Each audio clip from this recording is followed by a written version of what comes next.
Olá, bem-vindo ao canal Boa Semente. Eu sou o pastor Júlio César, pastor da Igreja Assembleia de Deus em Bangu, Ministério Madureira. Meu pastor presidente é o pastor Sóstenes Silva, para quem desde já eu deixo a paz do Senhor. E hoje nós estamos aqui no nosso quadro ebd.com, como você sabe, comentando as revistas da editora Betel, dominical da Assembleia de Deus em Madureira, que você pode adquirir em qualquer igreja da Assembleia de Deus de Madureira ou também nas livrarias da editora Betel. Nós estamos comentando a lição de número 7, que está no terceiro trimestre, que é baseado no Evangelho de Lucas e foi escrito pelo nosso bispo Samuel Ferreira. Uma lição esplendorosa, um contexto maravilhoso, e nesse trimestre nós estamos aprofundando o Evangelho de Lucas e percebendo toda a sua particularidade, espiritualidade e mensagem para os dias atuais. Hoje nós estamos na lição de número 7. O valor do indivíduo. Essa lição é realmente uma lição tremenda, eu tenho certeza que vai abençoar a sua vida de forma maravilhosa. Por isso, não perca a lição de hoje. Não esqueça de compartilhar este vídeo com mais e mais pessoas, professores de EBD, superintendentes de escola bíblica dominical, pastores, pessoas que gostam de estudar a Bíblia, que você possa compartilhar com mais e mais pessoas para que ele possa alcançar cada vez mais e assim essa semente, essa mensagem possa ser levada aí ao Brasil, por afora. Também não se esqueça de se inscrever no nosso canal se você não é inscrito, clicar no sininho e deixar o seu like. Tem muita coisa boa hoje, não saia daí. Tem também uma questão... Tem muita coisa boa hoje para a gente conversar e discutir por que o Evangelho de Lucas também é conhecido como o Evangelho do indivíduo, tá bom? Tudo isso depois da vinheta. Roda a vinheta.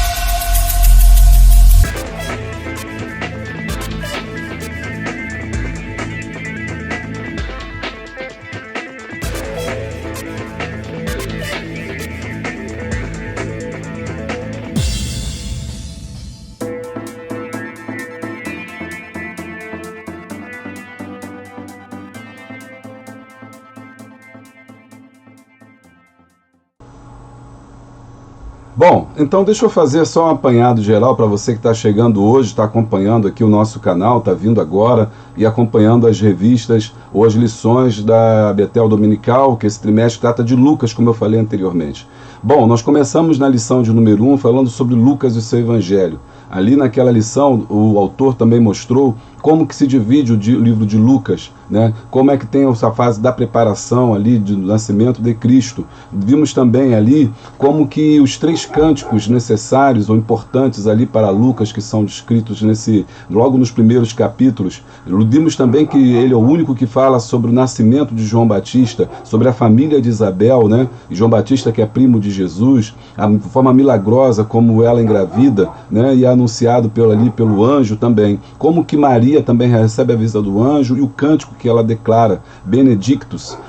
Vimos também, ainda nessa lição, as particularidades necessárias do Evangelho de Lucas e a sua divisão. E vimos também o autor do Evangelho, que é o Lucas. Lucas é o médico amado ali, que é companheiro de Paulo durante algumas viagens missionárias e que resolveu escrever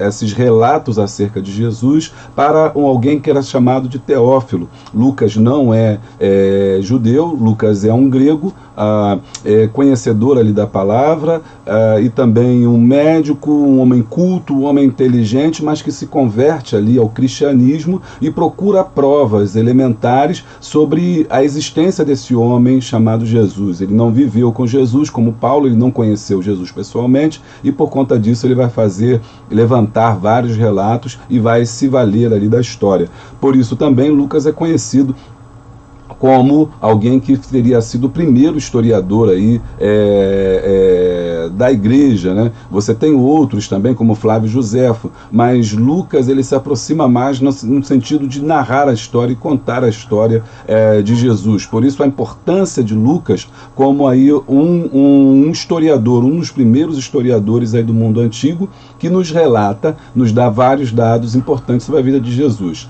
Ele recorre a manuscritos antigos, ele recorre a 2 manuscritos que já estavam escritos nesse momento. Você tem o Evangelho de Marcos, que é o mais antigo, você tem também o Evangelho de Mateus também, que são evangelhos ali importantes que ele vai se basear, e os relatos de pessoas que ele conviveu, que ele viu, que ele conversou, que ele perguntou, e documentos, e tudo isso ele monta o seu Evangelho. E o seu Evangelho tem uma característica importante por conta da noção que dá de um Jesus humano. Enquanto Mateus está procurando mostrar Jesus como rei dos judeus e Marcos apresenta Jesus para os romanos, parece que Lucas ele nos mostra um Jesus voltado para o gentio, para o mundo, para as pessoas que não têm acesso à salvação, estavam excluídos da salvação, e também para essas pessoas pobres, essas pessoas que estavam em dificuldade física, econômica, social, excluídos da sociedade, à margem da sociedade. Parece que o Evangelho de Lucas é voltado para essas pessoas, justamente, que seriam vistas como um texto muito importante que ele diz. Ele relata que Jesus disse, falando aos seus discípulos e aqueles que o criticavam, dizendo que os sãos não precisavam de médico, mas sim os doentes. Talvez essa frase, esse versículo, ele dê uma prévia geral, né, do Evangelho de Lucas. No capítulo 2, nós vimos a ação, ou na lição número 2, nós vimos a ação do Espírito Santo. Como é que Jesus era extremamente dependente do Espírito Santo. Eu aconselho você a buscar aí a lição de número 2 na nossa playlist e entender mais sobre isso, para que você possa compreender o contexto. Na lição 3, nós falamos sobre a alegria, sobre os cânticos, sobre os louvores ali. Lucas é o Evangelho da alegria. Lucas é o Evangelho que mostra um Jesus alegre e que as suas curas e maravilhas é sempre num ambiente de alegria, de felicidade, de paz, que é transmitida pela sua presença e o poder da sua palavra. Na lição 4, nós vimos o poder de Jesus sobre os demônios, como que também Lucas ele diferenciava enfermidades causadas por males físicos e também por males espirituais. E aí eu aconselho você assistir a nossa outra aula que fala sobre Lucas e a medicina do seu tempo. Está aqui a descrição na playlist e você pode clicar e assistir e ver como é que o Evangelho de Lucas ele é diferenciado em todos os outros textos por causa da formação de Lucas. Como ele médico, ele tem uma outra visão e uma outra percepção, e até na hora dele relatar as curas, ele faz menção à condição da época, ao saber médico da época, mostrando sempre que as curas que Jesus fez não eram possíveis para a medicina da época, e por isso só poderia ter sido feito pela autoridade de Jesus. Na lição 5, nós vimos a autoridade de Jesus demonstrada sobre os demônios, e aí a ação de Jesus na libertação daquelas pessoas que estavam carentes, em dificuldade, precisando de libertação espiritual. Na lição 6, nós vimos o discípulo diligente, e nós vimos as características, né, necessárias para ser um discípulo. Isso foi a semana passada, domingo passado, e eu espero que você tenha visto e gostado também dessa lição. E hoje nós estamos lidando na lição de número 7, como eu disse, a lição que vai falar sobre o valor do indivíduo e mostrar como é que Lucas ele entende isso, percebe isso e como isso é importante para o Evangelho de Lucas, para a sua mensagem e para também a atualidade da mensagem dele hoje. E a gente então, continuando isso, então entrando já na nossa lição, a gente precisa perceber a importância dele para os dias atuais. Para isso eu dividi hoje mais ou menos não, basicamente, né, o texto da nossa lição mesmo, para que você possa entender, tá bom? A gente vai ter aqui, então, 1.1, valor do indivíduo, vamos falar sobre isso, o valor da humildade, o valor dos pobres e marginalizados, que é muito importante no Evangelho aí de Lucas, né? Essa ideia dos pobres e marginalizados, as condições necessárias para ser discípulo, o preço da renúncia, né? que no caso aí seria a cruz, o cálculo necessário, ou seja, o que é preciso para ser discípulo, e a importância do discípulo como o sal da terra, né? Fundamental para o cristão. Depois, no 3, ele fala sobre o valor dos perdidos, né? Como que é importante esses perdidos aí para Cristo, para o Senhor, qual é o valor que ele tem, e aí ele fala sobre as 3 coisas perdidas, né? Que é a ovelha perdida, a dracma perdida e o filho pródigo. No final, uma breve conclusão.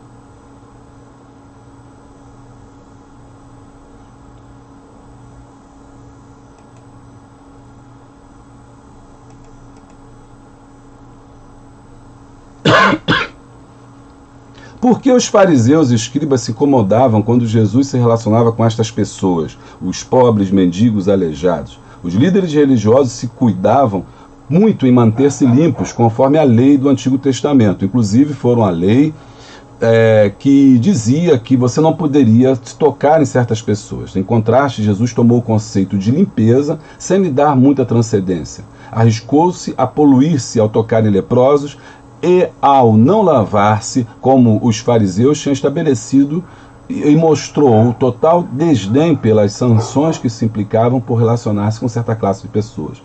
Veio para oferecer salvação aos pecadores e mostrar que Deus os ama. Jesus não se alterou com as acusações que lhes fizeram. Em troca, seguiu em busca de quem necessitava, sem lhe importar seus pecados e o efeito que poderia causar em sua reputação.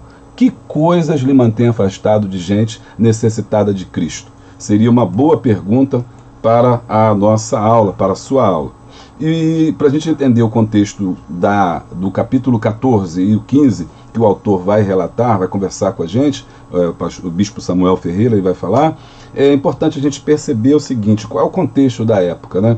E o contexto principal que essa época tem mostrado, como eu falei lá nas primeiras lições, é de muita pobreza, de muita mendicância, de muita necessidade, desamparo social, pessoas que eram excluídas pela sociedade por serem doentes, enfermas, eram excluídas economicamente porque Israel estava passando por uma crise financeira muito forte, que tinha perdido a sua autoridade, autonomia política e econômica e também social, por conta do domínio do Império Romano, altos impostos cobrados aí pelos romanos, e por isso aí o ato que eles tinham de cobrar esses impostos das próprias pessoas que moravam ali, usando próprios moradores locais, no caso eram chamados de publicanos, e aí, como você viu semana passada, tem 2 exemplos claros aí. Mateus é um publicano, ou seja, publicano é um título daquelas pessoas que cobravam impostos para Roma, e também Zaqueu, também um outro publicano, e depois Jesus fala sobre um publicano,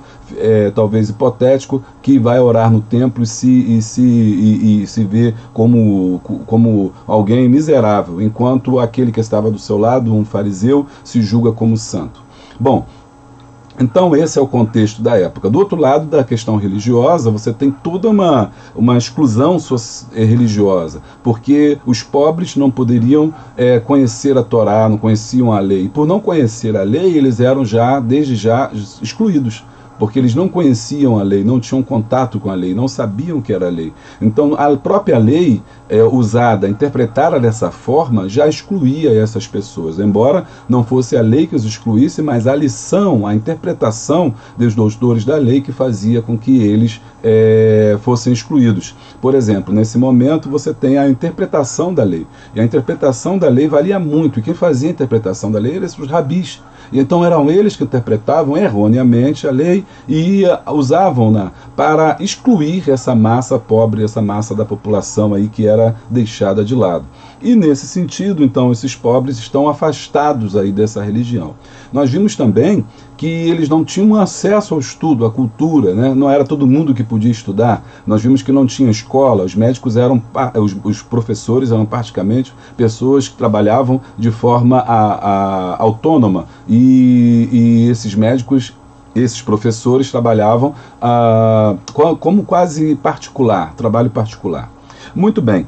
Quando Jesus agora está presente nessa região, que é a região ali do Oriente Médio, da Palestina, no tempo de Jesus, há essa pobreza muito grande, há essa dificuldade social muito forte, há uma carestia, há uma revolta também muito grande por parte dessa camada da população judaica empobrecida, por causa dessas questões sociais. Então, de vez em quando, você tem várias revoltas, vários levantes, e para tentar impedir essas revoltas e levantes, os religiosos da época, os fariseus, saduceus, os sumos sacerdotes também, eles dominavam o povo, dominavam essa população, essa elite religiosa, que também representava uma elite política, de certa forma, dominava essa população para que ela não se revoltasse, porque se caso eles se revoltassem, Roma então interviria com força, e o Império Romano era muito forte, o exército era muito grande, e estava presente também na Palestina, em cada local desse. Além disso, ele tinha contato com os grandes governadores. Por exemplo, Herodes,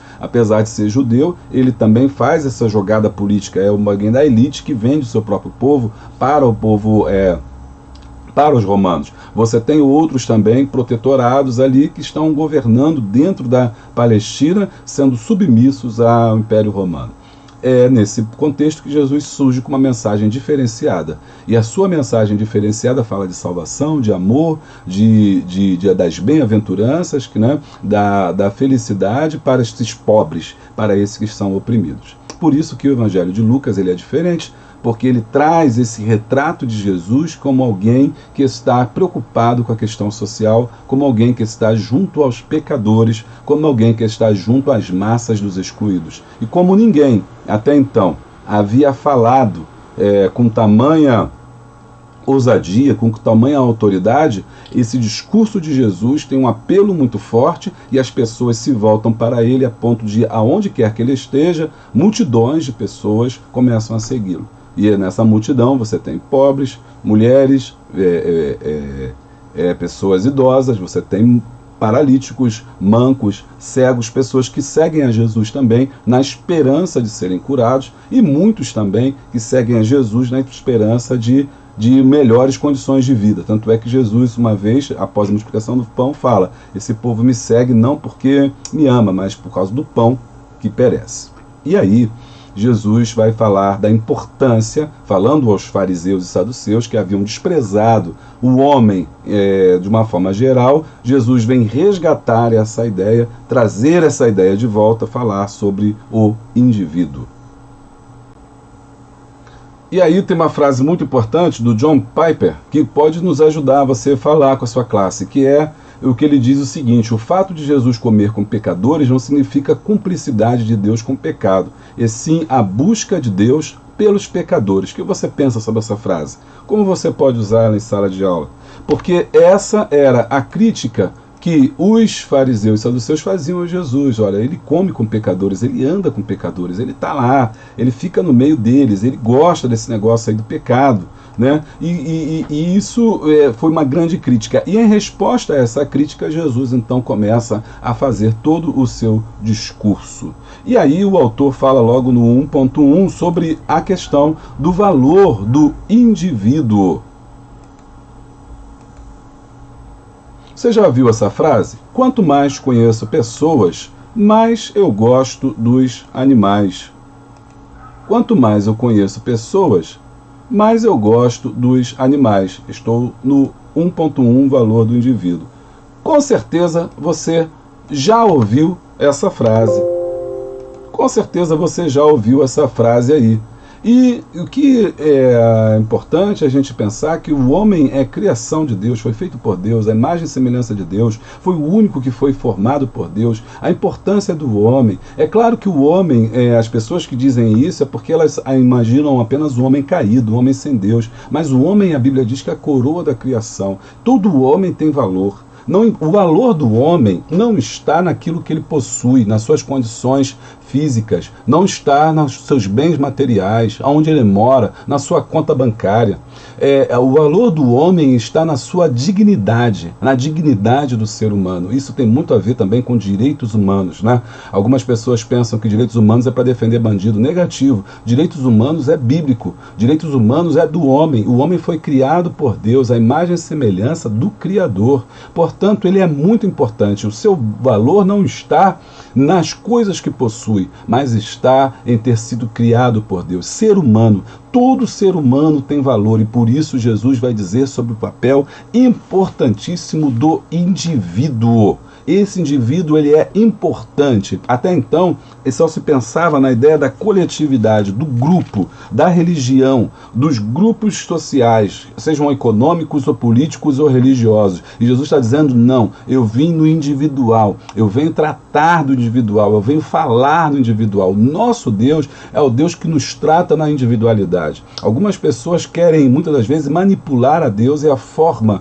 como Deus interage com o homem. Mas, na verdade, Deus interage com o homem no indivíduo. Cada homem percebe, sente a Deus e fala com Deus e se comunica com Deus, e Deus se comunica com ele de uma forma individual. Pense nisso, somos mais de 7 bilhões de pessoas no mundo. A cada uma dessa pessoa Deus conhece, Deus trabalha, Deus fala, Deus cuida, Deus protege de uma forma individual. Deus não nos trata em grupo, Deus nos trata no indivíduo. Agora, e por isso que Jesus está dizendo, esses indivíduos, apesar de serem desprovidos das coisas da terra, eles são importantíssimos, eles são as pessoas fundamentais às quais eu vim buscar e salvar.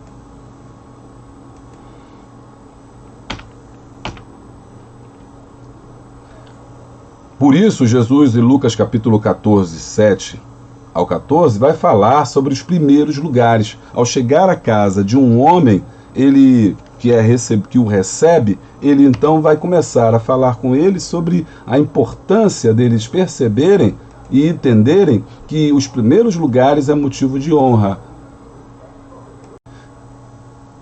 O contexto dessa parábola está justamente na ideia, num fato que acontece em que Jesus está na casa de um fariseu, e chegando na casa desse fariseu, ele pergunta se é lícito ali curar no sábado, e as pessoas ficam muito encabuladas com aquilo. Tem ali uma pessoa enferma, um hidrópico, que tem ali essa enfermidade, e por conta disso as pessoas ficam ali assustadas. Em capítulo 14 de Lucas, versículo de número 4, diz: eles, porém, calaram-se, e tomando-o, o curou e o despediu. Qual dentre vós, caindo-lhe em um poço, em um dia de sábado, jumento ou boi, o não tire logo? E nada lhe podiam replicar sobre isto. Então, logo depois, Jesus vai falar sobre essa lição de humildade. Aquelas pessoas que criticaram Jesus porque ele havia curado aquela pessoa, e Jesus falou para ele, se caísse um animal para você dentro de um poço, você não tiraria no sábado? O que Jesus estava dizendo para isso? Aquelas pessoas achavam que esses homens, esses enfermos, essas pessoas desvalidas, eram, na concepção deles, pior que os animais. Porque eles eram capazes de salvar um animal no dia de sábado, mas você não podia salvar uma pessoa espiritualmente no dia de sábado.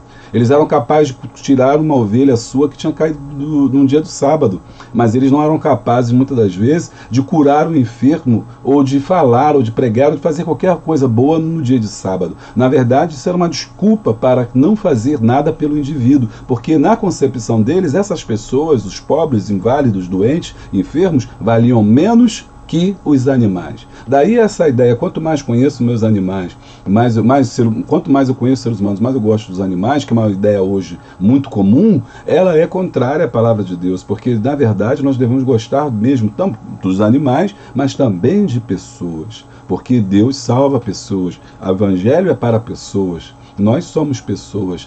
O importante é que muitas vezes as pessoas confundem a pessoa caída com a pessoa regenerada. Nós não podemos ver a pessoa pela imagem do pecado, mas sim restaurada por Deus.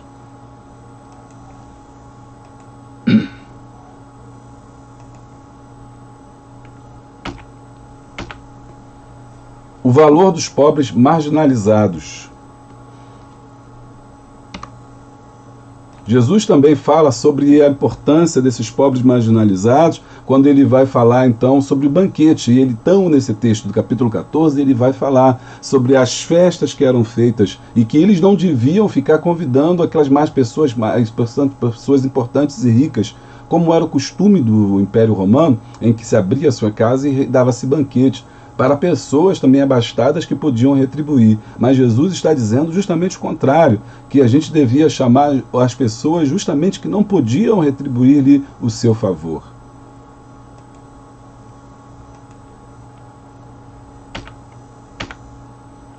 Lucas 14:11. Quando deres um jantar ou uma ceia, não convide os teus amigos, nem teus irmãos, nem os teus parentes, nem teus vizinhos ricos, para não suceder que eles, por sua vez, te convidas e sejas recompensado. Antes, ao dares um banquete, convida os pobres, aleijados, os coxos, cegos, e serás bem-aventurado pelo fato de não terem eles com que recompensar-te. A tua recompensa, porém, tu a receberás na ressurreição dos justos. Está aí, então, Jesus repreendendo essas pessoas que desprezavam esses pobres, não os convidavam, não os queriam, não os tocavam, não falavam com eles, excluíam. Jesus está dizendo que é justamente essa categoria de pobres, cegos, mancos, coxos, humildes, desprezados, que desses era o reino dos céus e que, portanto, nós devíamos justamente fazer a essas pessoas. O que é ser um discípulo de Cristo? No 2.1 a gente tem o preço da renúncia, que é renunciar o mundo, o cálculo de tomar a cruz e ser o sal da terra. Primeiro ponto importante, então, é que uma vez que nós temos ao Senhor, nós somos, então, redimidos por Ele. E aí nós temos um preço a pagar, que é o que o autor fala sobre isso. Qual é o preço? É o preço da renúncia ao mundo.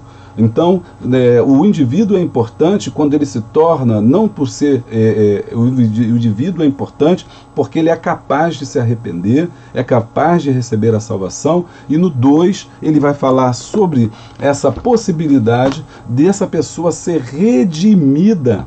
Portanto, não ser desprezada. E esses religiosos estavam errando por desprezar a possibilidade da renúncia que essas pessoas deveriam fazer. E ser um discípulo de Cristo implica em renunciar aos prazeres mundanos, às coisas mundanas, e olhar o mundo através de um outro viés. Olhar o mundo através do viés cristão, cristocêntrico, vendo Deus naquelas pessoas e amando o seu semelhante, que é o verdadeiro mandamento que Jesus nos manda. Nos 2.3 ele fala sobre o cálculo de tomar a cruz. E aí ele vai falar uma frase muito importante que eu quero conversar aqui com você, sobre o seguinte,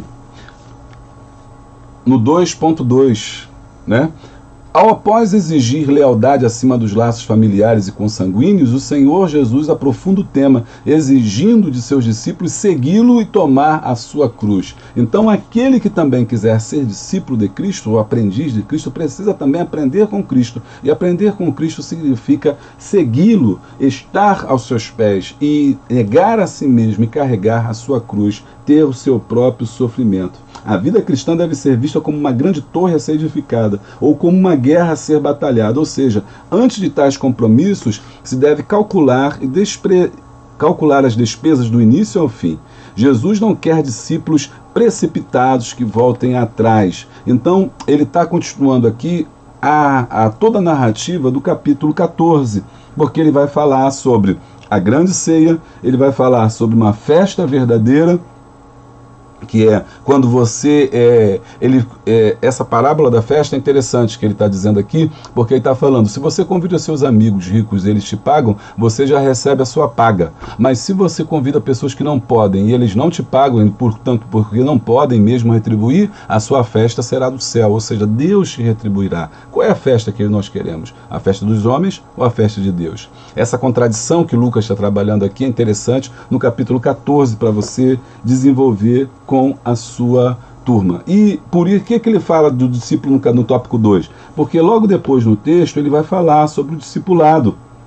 Aqui, ó, a partir do versículo 25. Ora, ia com ele uma grande multidão e voltando disse-lhes, se alguém vier a mim e não aborrecer seu pai, e mãe, e mulher, e filhos, irmãos e irmãs, e ainda também a sua própria vida, não pode ser meu discípulo. E qualquer que não levar a sua cruz e não vier após mim, não pode ser meu discípulo. Ou seja, vocês querem vir até mim, querem aprender comigo, querem andar comigo, vocês precisam negar-se a si mesmo. Precisam esquecer os seus conceitos humanos aí e pensar o mundo através de Cristo, uma mentalidade cristã, de uma nova mentalidade a partir do Espírito Santo de Deus, que é chamado o novo nascimento. Então o discípulo ele precisa negar a si mesmo, ele precisa tomar a sua cruz,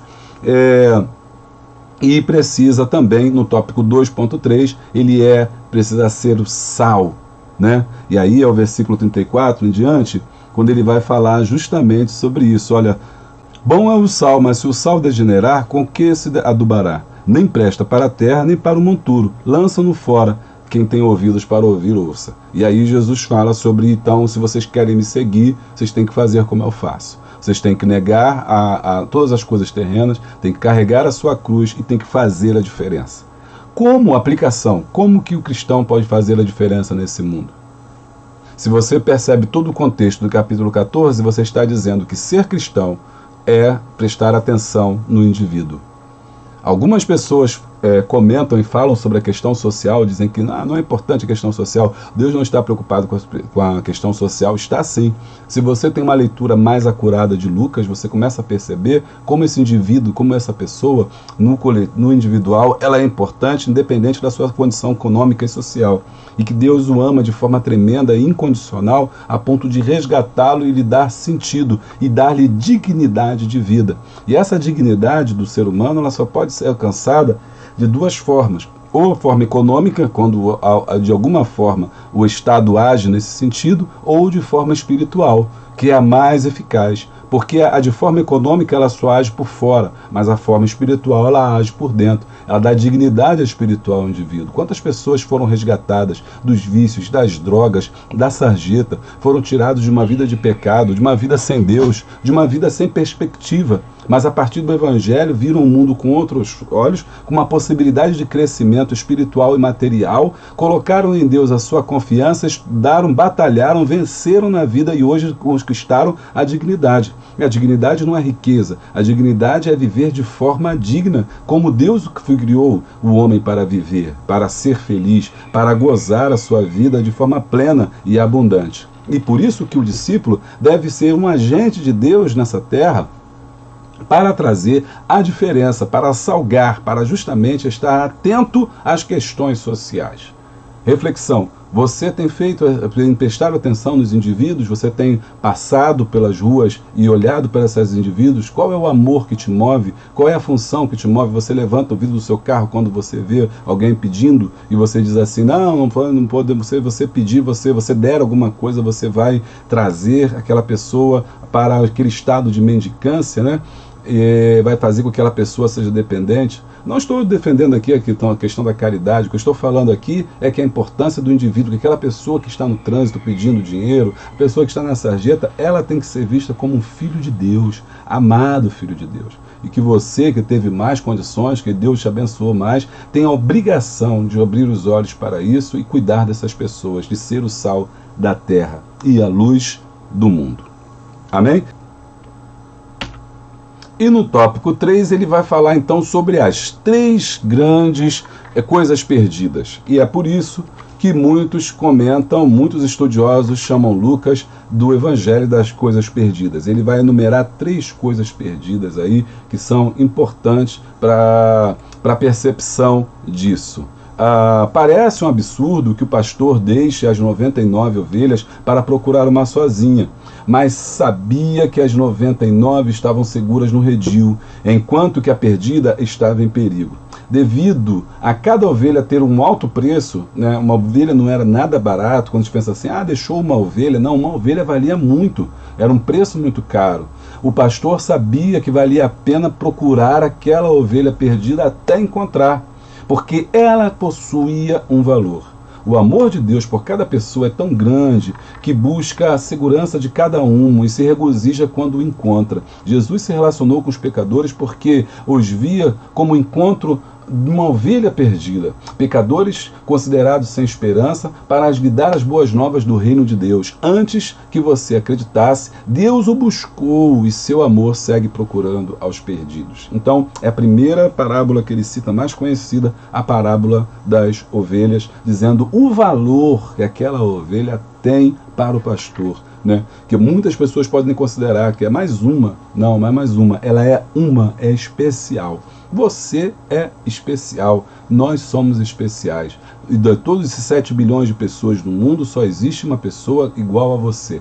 Nem o seu gêmeo é igual a você. Tem a status, as expressões digitais são únicas. A íris também é única, e detalhes dos seus cromossomos, do seu DNA, são únicos. A sua cadeia de DNA só você tem. Você é único, Deus te conhece, e mais, você tem valor, porque você foi comprado pelo sangue de Jesus. Ou mesmo que você não seja crente nesse caso, ainda não foi redimido por Deus, você tem valor, porque foi criado por Deus.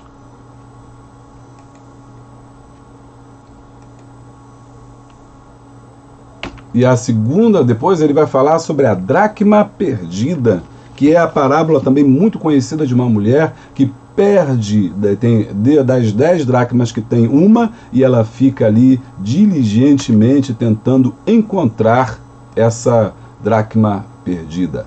Nesse caso já estamos no Lucas capítulo de número 15, é a segunda parábola que ele está falando, da dracma perdida. E o que ela faz, né, para achar essa dracma? Né? Ela faz algumas coisas muito importantes que eu quero ressaltar aqui. Primeiro, ela acende a candeia. A candeia é o símbolo do Espírito Santo. Ela varre a casa, limpeza. Ela busca com diligência até achar. O Espírito Santo procura, o Espírito Santo vai atrás. Embora muitas pessoas apliquem isso para a vida espiritual, o que Deus está falando, o que Jesus está falando aqui é sobre salvação. Ele está falando sobre pessoas perdidas que o Espírito Santo procura, que o Espírito Santo vai atrás dessas pessoas e busca. Você sabe o que está por trás da dracma perdida? As mulheres da Palestina recebiam 10 moedas de prata como presente matrimonial. Essas moedas tinham um valor sentimental semelhante a um anel de bodas.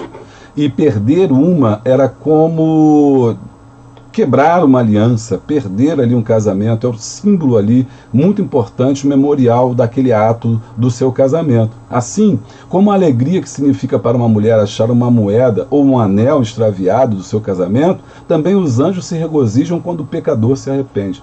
Cada indivíduo é precioso para Deus. Aflige-se por cada perdido e se regozija quando encontra e leva ao reino algum dos seus filhos. Possivelmente, teríamos mais gozo e alegria nas igrejas se nós prestássemos mais atenção nas pessoas que congregam conosco, nessas pessoas que estão conosco cotidianamente. Quanto vale um indivíduo? Quanto vale uma alma? Quantas pessoas na igreja não firmam? Não firmam porque muitas pessoas não deixam firmar, não ajudam, não cooperam, não trabalham, desvalorizam, não entendem o valor de uma alma. Né? As nossas igrejas são aquelas igrejas que mais ganham pessoas, mas também as que mais perdem. Pense quantas pessoas aceitaram Jesus esse ano na sua igreja. E agora pense quantas pessoas firmaram, quantas pessoas ficaram na igreja. Poucas pessoas ficaram. Sabe por quê? Porque nós podemos ser muito bons em ganhar pessoas, mas somos melhores ainda em perder pessoas. E perdemos as pessoas justamente porque nós, muitas das vezes, não entendemos o valor do indivíduo. Olhamos assim e falamos, cada um é por si, cada um, a salvação é individual, você faz a sua parte que eu faço a minha, eu estando fazendo a minha parte está bem, mas não é assim. O valor do indivíduo é fundamental. Muitos pastores erram ao não investir na obra de Deus. Eles veem o investimento em almas como gasto. Eles acham assim, não preciso comprar isso para a igreja porque isso é gastar dinheiro. Eu não preciso fazer um passeio com jovens porque é gastar dinheiro. Eu não preciso fazer isso porque é gastar dinheiro. Vamos só cuidar da salvação. Isso esquece que a vida, enquanto nós estamos na terra, nós temos outras questões que são importantes, como a social, como a educacional. Por isso nós precisamos investir, mas não investir em templos, não investir em ações, não investir em bolsa, mas investir em pessoas. Este é o melhor investimento que você pode fazer e eu posso fazer também. investir em pessoas, invista em alguém, invista no indivíduo, invista principalmente naqueles que que não tem perspectiva, que não tem ninguém que possa investir na vida delas. Pastor, como eu posso investir nessas pessoas? Primeiro, acreditando. Segundo, ajudando. Terceiro, apoiando. E quarto, se você puder, financeiramente, pague um curso. A igreja pode, muitas das vezes, ajudar alguém a se formar, a tocar um instrumento, que vai se voltar o seu trabalho para a própria igreja. Um curso de informática, que vai se voltar para a própria igreja, para ajudar no trabalho desenvolvido ali. É o valor de uma alma. E se não for voltado para a igreja, for para a vida pessoal, para que a pessoa se forme, para que a pessoa tenha uma família digna, para que a pessoa reconheça reative a sua dignidade, vale a pena investir nessas pessoas. Nós estamos vivendo o evangelho do receber, quando na verdade o evangelho é o evangelho do dar, o evangelho de distribuir, não de ajuntar. É isso que o evangelho de Lucas vem trazer para nós, essa mensagem da importância do indivíduo, como Deus nos ama, como Deus nos quer no nosso individual. É a ovelha perdida, a dracma perdida. E aí ele faz a última colocação, demonstração sobre isso, que é do filho pródigo. E aqui tem esse quadro belíssimo que eu quero trazer para vocês. Daqui a pouco eu vou comentar sobre ele, sobre o filho pródigo. Filho pródigo é um dos termos mais comentados e falados em todo o mundo, né? Todo mundo conhece essa ideia do filho pródigo. Todo mundo conhece. E aí, o quadro que eu vou mostrar para vocês aqui, para concluir, para trazer fechar essa imagem aí sobre o amor do pai, retrata muito bem e fecha essas três lições que ele está demonstrando com a ovelha perdida, com a dracma perdida e com o filho pródigo. Você tem no filho pródigo, no primeiro termo você tem da ovelha perdida, você está ali trabalhando, Jesus está falando ali para a questão de Jesus, o filho que salva a ovelha perdida. Na dracma perdida é a ação do Espírito Santo, é a mulher que trabalha ali para salvar, para encontrar aquele perdido. E no filho pródigo é o pai. Então você tem o filho, o Espírito e o pai trabalhando em conjunto para a salvação. E cada hora age de uma forma diferente. Jesus vai atrás daquela pessoa que se perde. O Espírito Santo procura a pessoa que se perde, o indivíduo perdido. E o Pai, o Deus, ele aguarda que ele volte. O Jesus é a ação, ele vai, é aquele que procura, ele é o verbo, portanto ele vai. O Espírito Santo é aquele que ilumina, ele dá entendimento, é aquela mulher que limpa a casa e que varre a casa, arruma a casa e encontra e se regozija por isso. O Pai é aquele que perdoa, é aquele que ama, é aquele que não proíbe, é aquele que deixa ir, mas aguarda o seu retorno, que confia que o Filho um dia retornará. E aí, Rembrandt, esse pintor tão importante holandês aí do século XV, ele pinta esse quadro maravilhoso que eu vou trabalhar com vocês. E vou encerrar essa aula deixando essa imagem como meditação para a gente. Rembrandt nasceu em Lida, Holanda, em 15 de julho de 1606 e faleceu em Amsterdã em 4 de outubro de 1669. Ele foi um grande pintor e um dos maiores nomes da história da arte europeia e o mais importante da história holandesa. Ele era filho do dono de moinho, tanto o pai, que era de uma igreja reformada, e a sua mãe era católica, e eram muito religiosos. E ele logo cedo demonstrou tendência pela pintura. No final de 1631, mudou-se para Amsterdã e passou a trabalhar como pintor retratista, obtendo sucesso. Em 1634, casou-se com a sua sobrinha, Sáquia, de uma família de respeitável condição financeira. Sáquia morreu em 1646 e Rembrandt passou por um período perturbado da sua vida porque a amava muito. Sem ser um bom administrador, por conta desses problemas familiares, Rembrandt tolou-se em uma dívida muito grande, forçado a vender a casa em que morava. De acordo com o testamento de Sáquia, sua esposa, Rembrandt, para continuar a usufruir do seu dote, herança, não podia casar-se novamente. Rembrandt então passou a ter apenas romances não oficiais, dissolutos, uma vida completamente sem Deus. Com a sua consciência religiosa cada vez mais o acusando, imaginava-se ao pintar o quadro do filho pródigo que Rembrandt podia ali fazer o retrospecto da sua vida, colocando os dois filhos necessitados do perdão do pai. Vamos fazer uma análise desse quadro que nos mostra pouco dessa parábola, retrata um pouco da parábola que Jesus nos quis trazer. Vamos lá. Esse é o quadro de Rembrandt. Ele mostra um homem retornando, o filho pródigo que retorna à casa do seu pai, depois da história conhecida, narrada em Lucas capítulo 15, a última das parábolas falando sobre o perdido.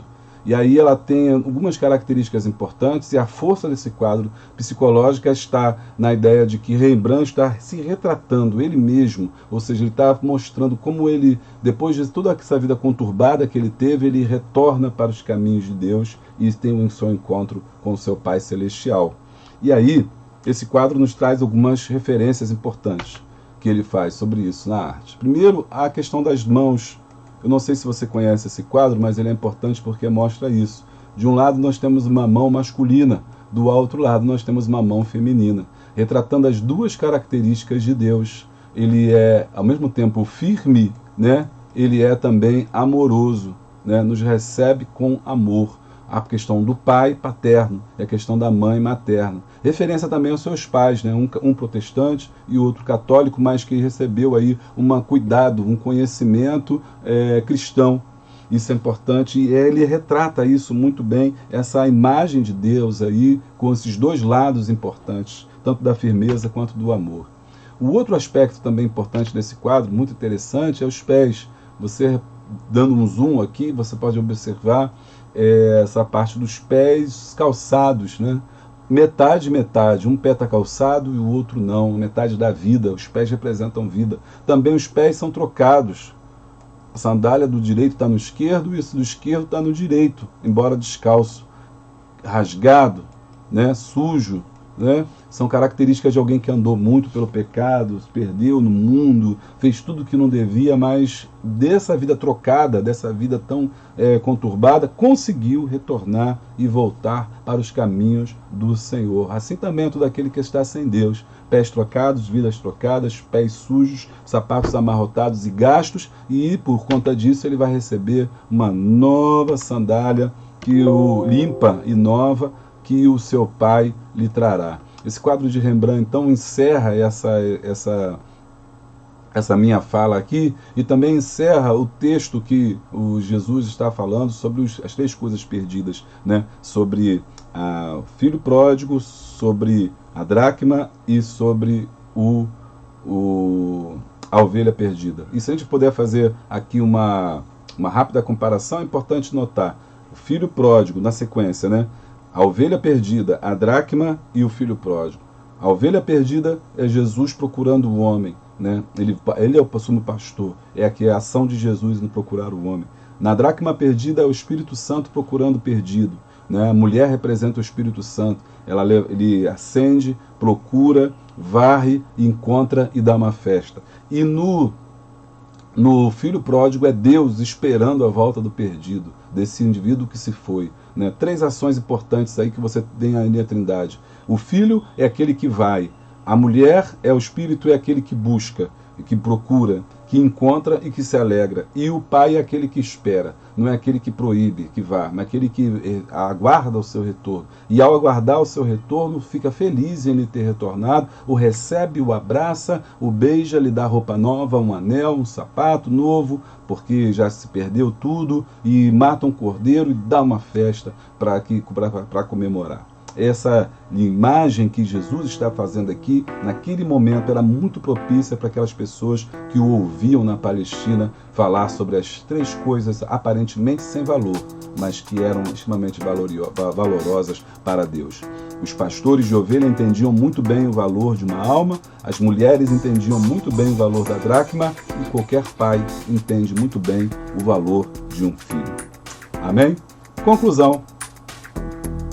O Evangelho de Lucas nos ensina duas marcantes características de Jesus: a valorização do ser humano e o cuidado com os pobres.